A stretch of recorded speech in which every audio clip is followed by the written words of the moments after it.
welcome to the deep dive.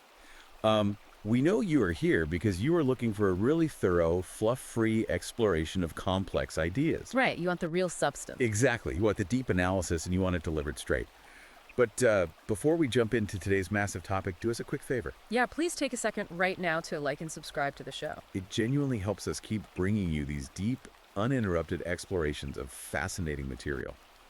And today, we have a truly explosive piece of source material to get through. We really do. We are looking at a brand new, ultra-long, and just incredibly incisive ebook by Conrad Riker. It is titled Developmentally Arrested by Safetyism and Social Media. Though it is also widely referred to by its subtitle. Right. Impatience, Pandemic Characters, Psychology, Morality, and all.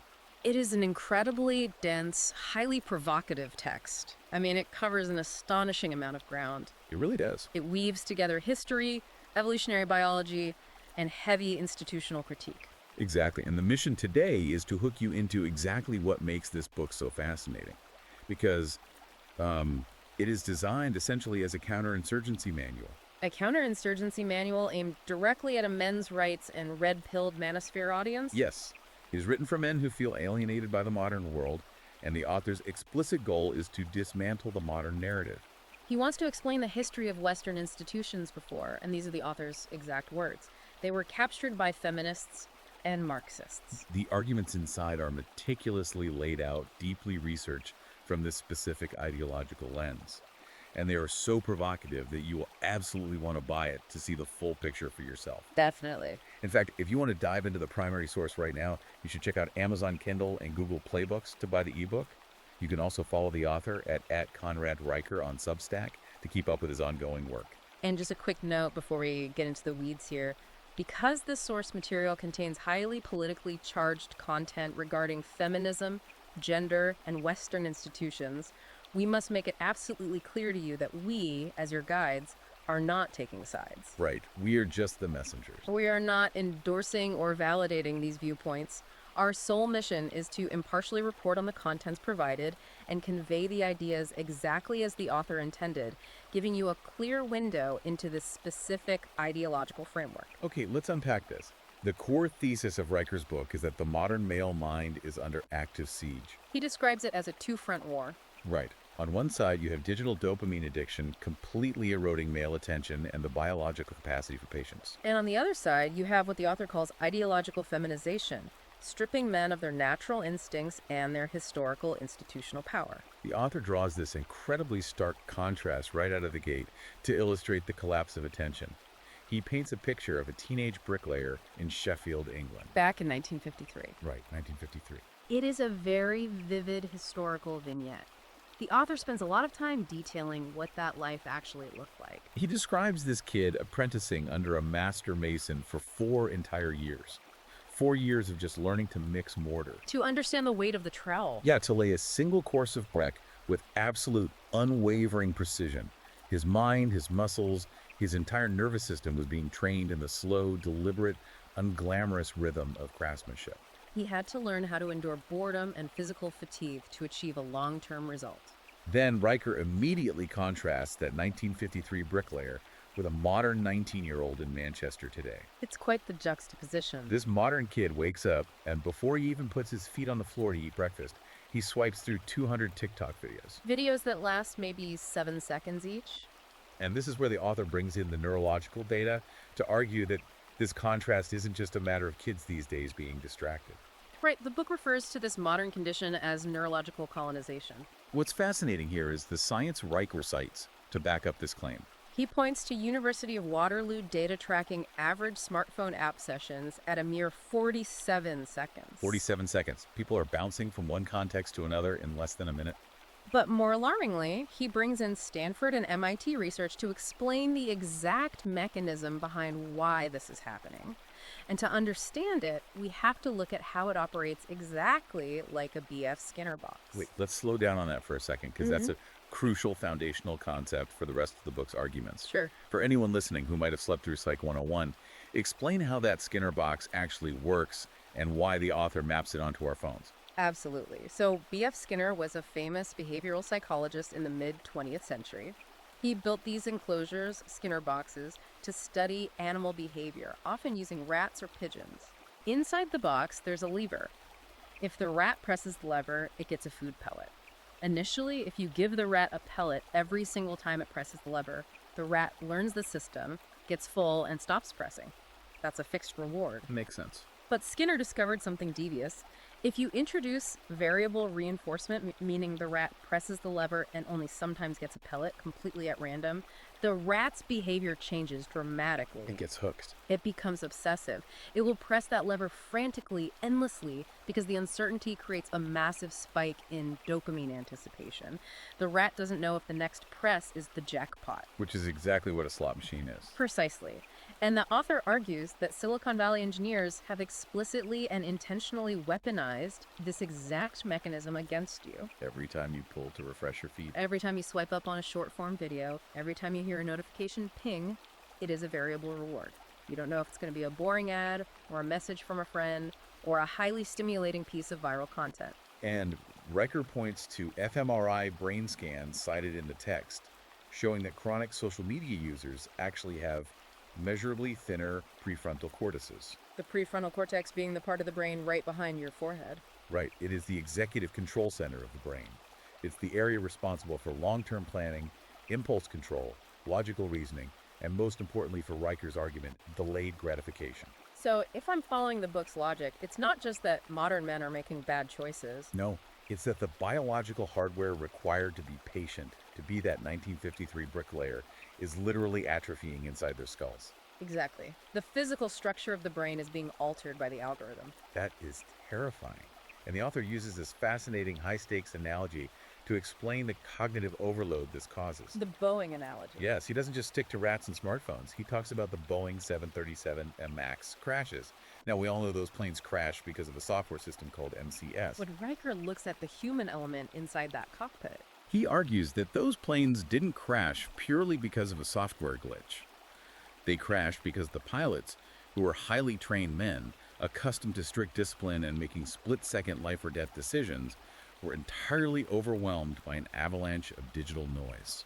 The book notes that in the span of just 180 seconds, those pilots were bombarded by 34 different system alerts blaring at them simultaneously. Right. Imagine being in a nosedive, and one warning alarm is screaming pitch down, while a stick shaker is violently vibrating the steering column. And another digital voice is saying autopilot disengaged. And multiple screens are flashing contradictory data. The FAA report on the incident called it alert fatigue. The human brain simply cannot process that many urgent inputs at once. It freezes. And Riker equates this cockpit failure directly to the modern masculine mind. He says men today are buried under an endless barrage of Instagram notifications, Slack pings from their boss, text messages, and breaking news alerts. The brain is chronically overstimulated, constantly bombarded with false emergencies. And as a result, the book claims, the modern man is completely disarmed. His attention is shattered so he can never focus long enough to build anything of lasting value. If we connect this to the bigger picture of the modern economy, the author argues that this instant gratification loop has fundamentally replaced the traditional male work ethic. He introduces this concept of the button masher phenomenon. I love that phrase, button masher, like a kid playing a fighting video game who doesn't know the combos, so they just slam all the buttons at once, hoping to win. Exactly. The book argues that we now live in an economy built entirely on eliminating friction and eliminating patience. Think about the infrastructure of daily life. Amazon Prime gives you one-click, same-day delivery right to your door. You never have to wait or hunt for goods. Tinder and dating apps give you instant access to thousands of potential mates with a mindless swipe of your thumb. You don't have to endure the slow, often painful process of real-world courting. The book forcefully argues that patience is not just some passive, nice-to-have trait. According to Riker, it is the foundational bedrock of male character. Because historically, a man had to wait for everything. Right, for centuries, a man had to plant seeds and wait months for the harvest, hoping the weather held. He had to apprentice for years to master a trade before he could earn a real wage. The book asserts that the process of enduring a boring, hard, unglamorous wait is the very mechanism that forged resilience and character. Without that required patience, the author claims society simply devolves into infantile dependency. Men begin to expect immediate results without effort, which the book frankly frames as a form of cognitive castration. He even points to a U.S. Army report from 2023 to prove this isn't just philosophical, it's a measurable national security issue. The report stated that 35% of male recruits aged 18 to 24 were failing basic attention drills. They literally couldn't maintain focus during a standard 10-minute field briefing. The book quotes a drill sergeant who noted that these young recruits couldn't even track a moving target downrange without constantly glancing down at their empty hands. Phantom checking for a phone buzz. Their brains were so wired for constant dopamine hits that the quiet of a firing range caused them anxiety. It's wild. But here's where it gets really interesting. Because the book shifts gears. It transitions from how the tech industry has rewired the brain to how the psychological and educational establishments have rewired the definition of masculinity itself. Yes, the author moves into a harsh critique of what he calls the feminization of psychology. He argues that normal, historically necessary male behaviors, things like stoicism, competitiveness, dominance, physical aggression, and high energy, have been systematically pathologized over the last 50 years. And he puts a timeline on this. He traces this shift specifically back to the 1970s, targeting the rise of Carl Rogers. Now, Carl Rogers was a massive figure in psychology, basically the father of humanistic, client-centered therapy. That's right. The book points out that Rogers popularized a psychological framework built on the idea of unconditional positive regard and the absolute necessity of emotional disclosure.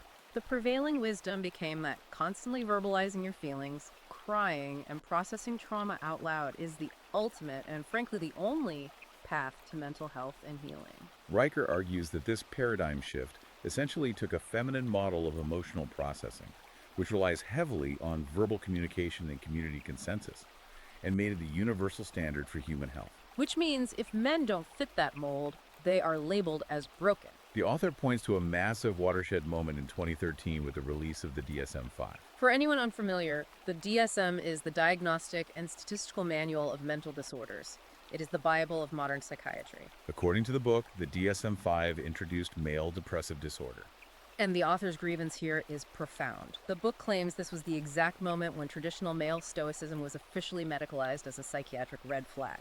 For thousands of years, the ability to endure pain, stress, or grief in silence was revered as a core masculine virtue. It was what allowed men to go to war, to work dangerous jobs, and to provide without burdening their families with their internal turmoil. But under this new diagnostic criteria, if a man loses his job or suffers a tragedy and doesn't weep during grief counseling, the system flags them for emotional repression. Hold on, let me make sure I'm following the author's logic here. He's saying that by redefining mental health entirely around verbal emotional processing, the system is actively punishing men for coping the way they have historically coped. Yes, the book argues it goes even further than punishment. It's a form of behavioral conditioning that results in the creation of what Riker calls the therapeutic eunuch. Men are told relentlessly by therapists, by corporate HR departments, by media campaigns, and by society at large to open up. They are told that vulnerability is strength, but the book asserts this is actually a massive, dangerous trap. It argues that men are experiencing emotional hijacking. They're commanded to perform vulnerability on cue, almost like a trained SEAL. But there are strings attached to that vulnerability. Exactly. The book claims that the moment a man's vulnerability doesn't perfectly match the approved, quote-unquote, gynocentric script, he is severely punished. The author argues that society only wants curated male vulnerability. They want a single aesthetic tear over a relatable struggle. But if a man expresses deep, dark depression, or if his vulnerability manifests as anger or frustration, which is biologically common for men, he is instantly labeled as toxic or dangerous. The book backs this up with some brutal real-world examples. It cites a 2020 study out of Harvard Law School looking at family court proceedings. The data showed that men who followed the modern advice to be vulnerable, men who disclosed past mental health struggles or admitted to making mistakes in therapy, ended up losing primary custody of their children 63% more often than men who simply stayed silent and stoic. The author also uses the example of a physician in the UK who admitted to his medical board that he struggled with anxiety, thinking he was doing the right, transparent thing. He was subsequently fired because he was deemed a liability. The author's takeaway is incredibly cynical but forcefully argued. The world doesn't actually want male vulnerability. It wants male compliance. They want you to share your feelings so they can use them as leverage against you. which leads directly into Riker's broader structural critique of what he calls the myth of equality. The book takes a stance of hard, uncompromising biological realism. It argues that men and women are fundamentally biologically different on a cellular level. And that ignoring this reality isn't just foolish, it is actively destroying young boys. He brings up the Y chromosome specifically. Yes, the text points out that the male Y chromosome, combined with testosterone, is genetically built for higher risk tolerance. The author cites mortality statistics showing that young men commit 75% of accidental deaths. Now, the modern sociological view might frame this as a result of toxic socialization or a moral failing, but Riker argues this is purely biological. Evolution rewarded high risk, high reward behavior in men because historically men had to hunt dangerous game, defend the perimeter of the tribe, and take massive physical risks to secure resources and pass on their genes. The drive to explore, to conquer, to test physical boundaries is literally baked into their DNA. That is the book's core premise. Yet the author claims the modern educational system treats this natural, exuberant male energy as a disease to be cured. Let's look at how modern classrooms operate. Schools reward compliance, sitting perfectly still for 8 hours a day and engaging in quiet, collaborative group work. The book explicitly codes these as feminine traits. Conversely, the system actively punishes physical energy, roughhousing, competitiveness, and aggression. And the data he points to regarding boys in the school system is staggering. Because boys naturally struggle to sit still in a fluorescent lit room for 8 hours, the book notes they are now taking 70% of all the DNF grades handed out in public schools. They make up 70% of all school suspensions, and they are falling massively behind girls in basic literacy rates. The author is incredibly blunt about this dynamic. He says we aren't fixing a broken education system.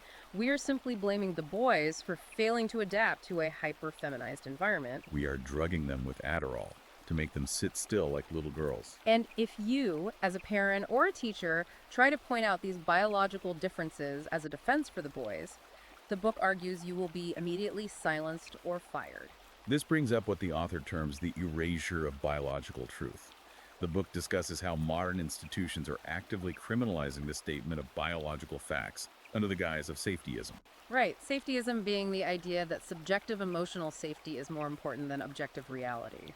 The book zeroes in on Canada to prove this point, right? Yes, he uses Canada's Bill C-16 as a primary case study. For context, this was the highly controversial piece of legislation that added gender identity and expression to the Canadian Human Rights Act. The book claims that virtually overnight, stating basic biological realities like the binary nature of human sex became legally suspect and potentially classified as a human rights violation. Riker points to the firing of renowned clinicians, like Dr. Kenneth Zucker in Toronto, who merely questioned the rapid rise in pediatric medical transitions. He also brings up the massive cultural backlash against figures like J.K. Rowling or Dr. Jordan Peterson. Exactly. The author notes that these figures faced unprecedented campaigns to destroy their careers and reputations simply for defending the reality of biological sex, or, in Peterson's case, refusing to comply with compelled speech regarding pronoun mandates. The author argues that pronoun drills in elementary schools and mandatory pronouns in corporate email signatures aren't about compassion, kindness, or inclusive education. He claims they are mechanisms of forced ideological compliance.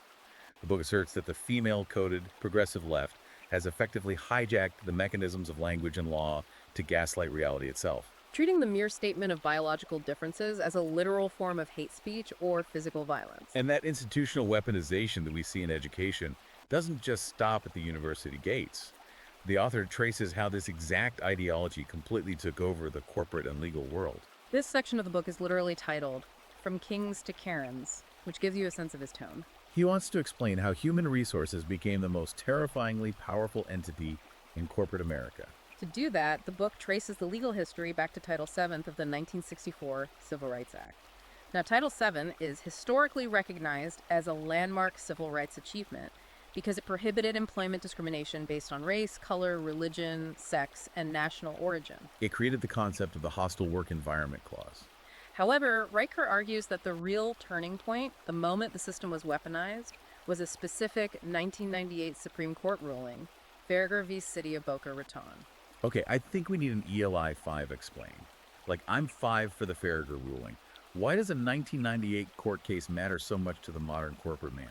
It matters because of how it shifted liability. Before Farragher, if an employee was harassing another employee, the company was generally only liable if upper management actually knew about the harassment and did nothing. But the Farragher ruling changed the game. It essentially established that employers could be held financially liable for the discriminatory or harassing acts of their supervisors, even if the upper management was completely unaware it was happening. Oh, wow. So suddenly, a massive corporation is terrified that some mid-level manager's inappropriate joke could cost the company $50 million in a lawsuit. Precisely. And the author's analysis here is that corporations, faced with this existential legal threat, did the completely rational thing. They overcomplied. They built sprawling, massively funded HR bureaucracies designed to mitigate risk at all costs. But over time, the book argues, the mission of HR experienced severe mission creep. It shifted from preventing actual objective harassment to policing subjective cultural fit, microaggressions, and strict ideological alignment. The book claims that HR departments now actively use psychological tools to weed men out before they even get hired. He talks about psychometric screenings, specifically the Hogan assessment. Companies use these personality tests during the interview process. The author argues that HR uses these tests to detect what they consider alpha traits, things like assertiveness, high confidence, independence, and a willingness to challenge consensus. Once those traits are detected by the algorithm, the candidate is quietly filtered out of the hiring pool. Because from HR's perspective, those traits represent legal risk. But the book asserts there is a massive double standard here. It claims that assertiveness and boundary pushing in men are now routinely framed as intimidation or creating a hostile environment. Whereas identical behavior from female employees is lauded as fierce leadership and breaking the glass ceiling. The ultimate corporate ideal, according to the author, is no longer the bold, risk-taking innovator who drives progress. The ideal employee is the compliant, agreeable manager who never challenges the ideological groupthink. And this brings us to one of the most provocative, incendiary concepts in the entire book, the Karen Constitution. Riker argues that in modern Western society, female emotion is now treated as sacrosanct constitutional law, while male assertion is criminalized by default. He backs this up with data from the University of Michigan, showing that women are 3.2 times more likely than men to escalate an interpersonal conflict by bringing in a formal third party. The author refers to this behavior as triangulation. The argument is that men, historically, resolve conflicts face-to-face, directly, and sometimes physically. But women, the book argues, triangulate. If they feel uncomfortable or challenged, they do not engage directly. Instead, they appeal to a higher institutional authority to fight on their behalf. Whether that's HR, campus administrators, or the police. Hence the Karen moniker, the stereotype of the woman demanding to speak to the manager or calling the cops on someone just living their life. Exactly. And the author traces the philosophical roots of this structural shift back to radical feminist legal theorists in the 1980s, primarily Catherine MacKinnon. The book claims that MacKinnon and her contemporaries successfully redefined the very concept of power as oppression. Under this feminist framework, the book argues, any assertion of male authority, any male boundary, or even standard male disagreement is inherently viewed as an oppressive abuse of power. The Karen archetype, in Riker's view, isn't just a funny internet meme. It represents a grim socio-political reality where women are taught to weaponize their own victimhood to control situations. They do this knowing that institutions terrified of PR nightmares or lawsuits will automatically default to their defense. It's described as an unwinnable, Kafkaesque scenario for men. If a man in the workplace shows genuine emotion, he's deemed unstable. If he shows traditional stoic restraint, he's labeled cold and uncooperative. If he logically argues back against a false accusation, he's a bully gaslighting his accuser. The author paints a picture of a culture where men must act as emotional sponges, constantly absorbing female outrage, while female feelings literally dictate corporate and legal policy. This raises an important question. What happens when men attempt to point out these systemic double standards? What happens when they try to speak rationally about these facts in the digital public square? According to the book, they get systematically erased. Riker dives deep into the red pill awakening and big tech censorship. He argues that the internet, which was supposed to be the ultimate free speech frontier, has been co-opted. He points the finger specifically at Section 230 of the Communications Decency Act. Now, Section 230 was originally written to protect tech platforms from being sued for what their users post, effectively protecting free expression. But the book argues it has been twisted by monopolies to protect a privatized thought police. The author claims that tech giants use subjective, ever-changing guidelines around safety, inclusion, and hate speech as convenient excuses to censor rational, data-driven male voices that contradict the prevailing narrative. The most famous example the author cites to prove this is the case of James Damore at Google. Right, the Google memo. This was a massive story. Damore was an engineer who wrote an internal memo trying to explain why there might not be a 50-50 gender split in coding jobs. And the book emphasizes that Damore didn't write an unhinged, misogynistic rant. He cited peer-reviewed evolutionary psychology and biological data to explain sex differences in tech interests and occupational choices. He used data to challenge the company's diversity policies, and Google immediately fired him. The book's interpretation of that event is highly specific. It argues that Damore wasn't fired because he was lying or factually incorrect. He was fired for heresy. He challenged the ideological dogma of the HR empire with cold, hard rationality. The book claims that big tech companies view objective data as a direct threat to their feminist and diversity-driven narratives, and therefore, the data itself must be purged. Riker also points to more recent aggressive examples like the shadow banning and deplatforming of polarizing figures like Andrew Tate. Love him or hate him, Tate's removal from the internet was unprecedented. It was coordinated across multiple platforms simultaneously. But the book cites MIT Media Lab data showing that even before the official bans, Tate's visibility dropped by 78% overnight through algorithmic suppression alone. The system literally hides voices it deems problematic. However, the author argues that this heavy-handed censorship has massively backfired, triggering the ultimate Streisand effect. For those who don't know, the Streisand effect is when an attempt to hide or censor information only draws massive public attention to it. Precisely. By trying to silence these red-pilled voices, the author argues that big tech actually validated their core thesis. It proved to millions of young men that the system is rigged and that the narrative is being artificially controlled. Riker claims the censorship didn't kill the movement. It drove millions of men away from mainstream platforms into alternative encrypted spaces, sparking a massive underground civilizational awakening. And that institutional weaponization we see in HR and big tech doesn't just stop at the office door or the internet router. The author argues it bleeds directly into the home. This brings us to what is arguably the most financially and legally terrifying section of the book for the audience it is speaking to: the war on marriage and the fatherless epidemic. Riker does not portray the family court system as a place of neutral justice. He portrays it as an active, highly efficient wealth extraction weapon used against men. The statistics the author marshals to support this claim are stark and demand attention. The book notes that currently, women initiate approximately 73% of all divorces. Yet, despite initiating the dissolution of the marriage, women win 89% of primary custody awards for the children. So the man gets divorced against his will, loses his kids, and then has to pay for the privilege. How does the book explain that massive disparity? Riker argues this is the result of deeply embedded institutional bias spanning over a century. He points specifically to the historical tender years doctrine. This was a legal principle from the 19th century that essentially presumed mothers were biologically and inherently better caregivers for young children, making it nearly impossible for fathers to win custody. While officially struck down in most jurisdictions, the book claims the ghost of the tender years doctrine still completely infects the minds of modern family court judges. Furthermore, the author critiques modern interventions, specifically targeting the Duluth model. Okay, we definitely need an ELI 5 on the Duluth model, because I know that is a massive point of contention in men's rights circles. What is it, and how does it work? The Duluth model is a framework developed in the 1980s for handling domestic abuse.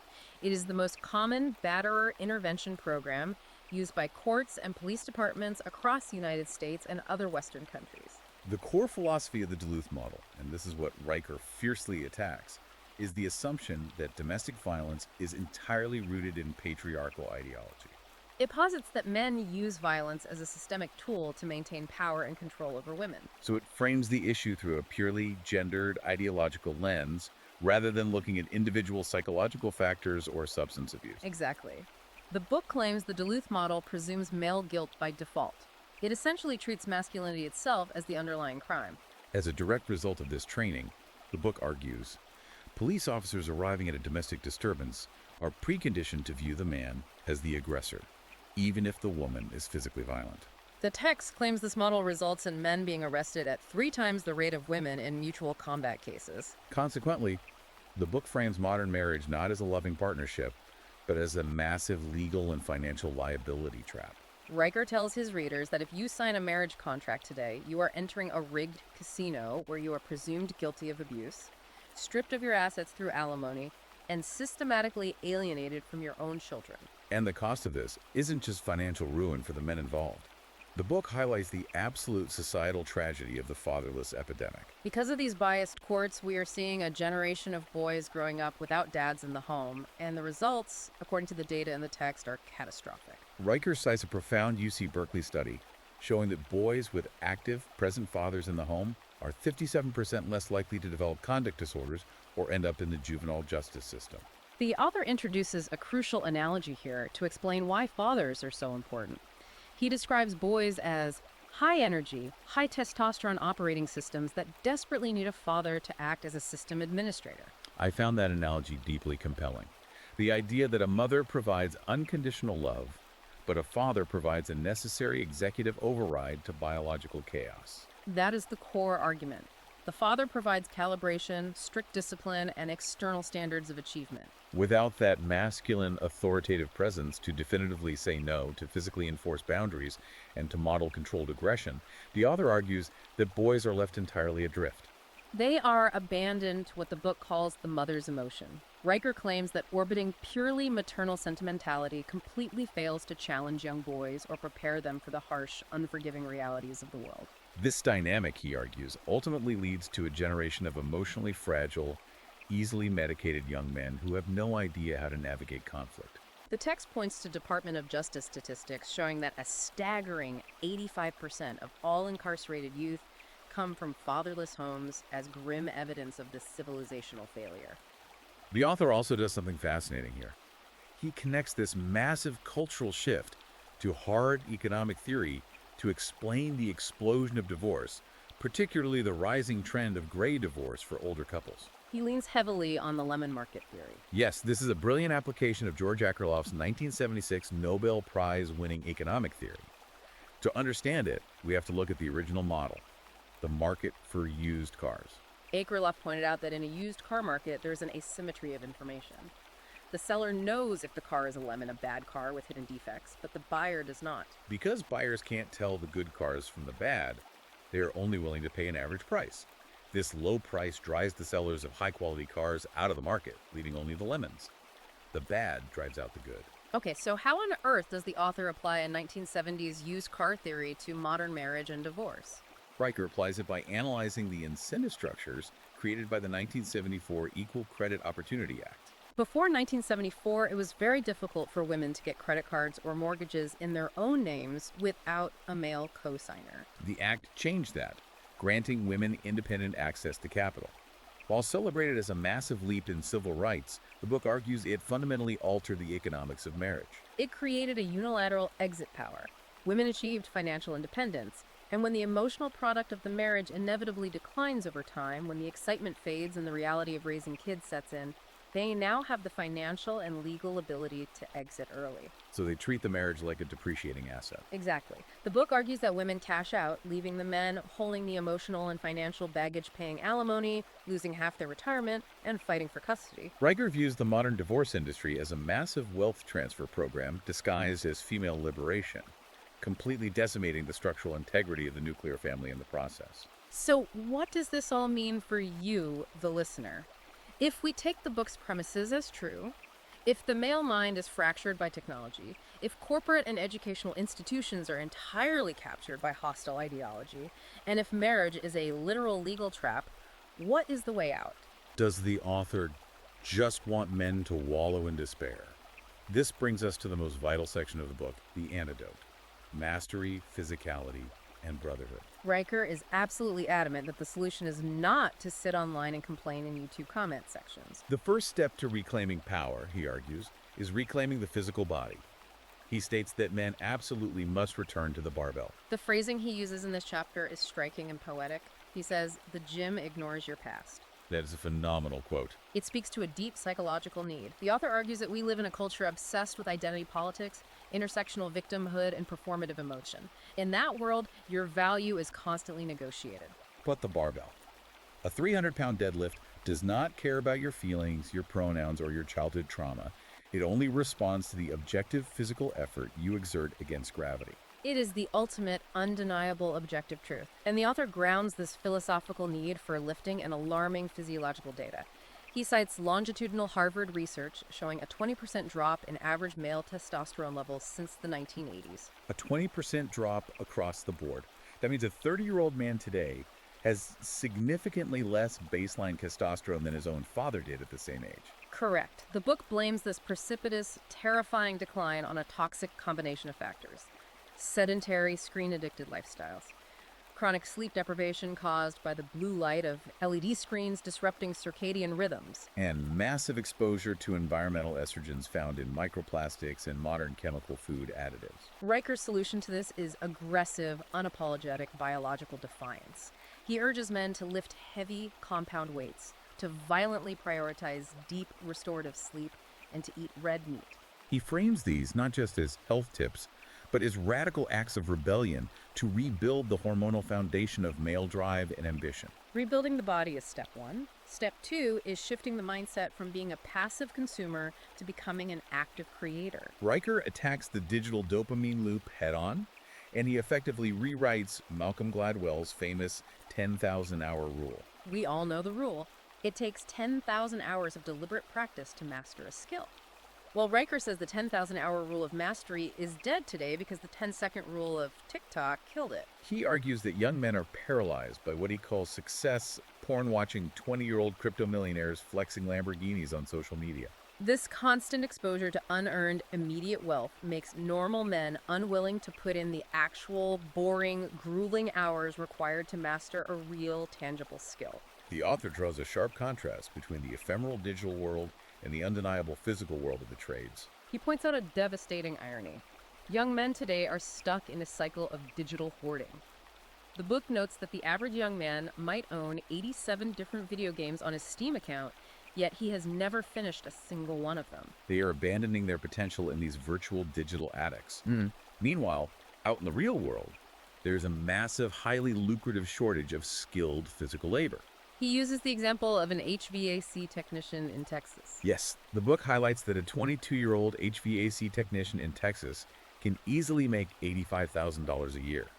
He has zero student debt holding him back, and crucially, he never has to sit through a corporate HR diversity training seminar. Riker's argument is that tangible, real-world competence learning, welding, coding, plumbing, carpentry is the only real antidote to the crushing emptiness of the digital age. It taps into what behavioral economists call the IKEA effect. Where you value a piece of furniture more because you put it together yourself, even if it's wobbly. Exactly. The book argues that a man can only truly value himself when he has actually built something real, physical, and enduring with his own two hands. And crucially, the book points out that you cannot build a meaningful life entirely alone, which is why Riker launches into a passionate defense of the absolute necessity of the brotherhood, the creation and protection of male-only spaces. He points out that historically, men always had institutions to rely on. The Freemasons, the Elks Lodges, local martial arts dojos, or even just unstructured intramural tackle football leagues. These spaces weren't just for fun. They were essential civilizational mechanisms designed to build character, forge unbreakable bonds, and transmit harsh but necessary masculine virtues from older, wiser men to younger boys. But today, the book argues these critical spaces have been actively and intentionally dismantled. The author points the finger squarely at Title IX's regulations and corporate DEI diversity, equity, and inclusion offices. He claims these institutions view any unsupervised gathering of men as inherently toxic, suspicious, or dangerous to the social order, and have therefore regulated them out of existence. Which raises an incredibly important question for anyone listening to this. If the traditional institutions are gone, where do men go to be men? The book's answer is that men must take the initiative to rebuild these tribes entirely offline, far away from the surveillance of social media and HR departments. Riker vividly describes emerging underground networks of men. He talks about groups gathering at rugged ranches in Texas, sitting around fire pits in the freezing woods of Wyoming, or working together in analog, oil-stained workshops. The strict rule in these spaces is that phones are left in the car. They gather to lift weights, read dense historical texts, and hold each other brutally accountable. The author insists that men do not heal or grow by sitting in mixed-gender therapy circles where every word is policed for potential microaggressions. They heal through shared physical hardship, shared purpose, and the unvarnished, sometimes harsh truth spoken face to face between brothers. And the philosophical backbone holding this entire antidote together is a profound return to stoicism and honor. Riker draws heavily on ancient texts, like Marcus Aurelius's Meditations. But he also looks at modern examples, specifically Admiral James Stockdale, the legendary fighter pilot who survived 7 agonizing years of torture in the Hanoi Hilton during the Vietnam War. The book uses these figures to clarify a massive modern misconception about what Stoicism actually is.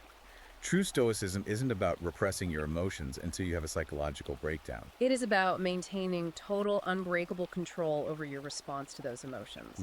If we connect this to the bigger picture of our digital age, the neurological data is illuminating. The book notes that when a human being is triggered by anger or fear, the emotional center of the brain, the amygdala, fires instantly. But it takes the logical prefrontal cortex about 6 full seconds to come online and contextualize that emotion. The entire architecture of the modern digital world is engineered to make you react in 2 seconds. It is designed to make you bypass logic, rage tweet a response, argue viciously in the comment section, and ultimately surrender your sovereign emotional control to a complete stranger on the internet. It's an attention trap. Exactly. And to defeat it, Riker demands that men embrace a concept he calls memento sileo, which roughly translates to remember to keep silent, or, more practically, remember to silence your phone. The author argues that true honor, especially in a chaotic, post-truth digital world, is defined by restraint. It is about knowing when to hold your tongue. It is about absolutely refusing to participate in the algorithm's outrage cycles. He asks men to build a character so dense, so solid, and so rooted in physical reality that digital mobs and online cancellations simply cannot shake it. His ultimate plea is for men to stop performing their lives for a computer algorithm and start living them in reality. Okay, we are rounding the corner into the final section of our deep dive, because this book isn't just about individual self-help or going to the gym.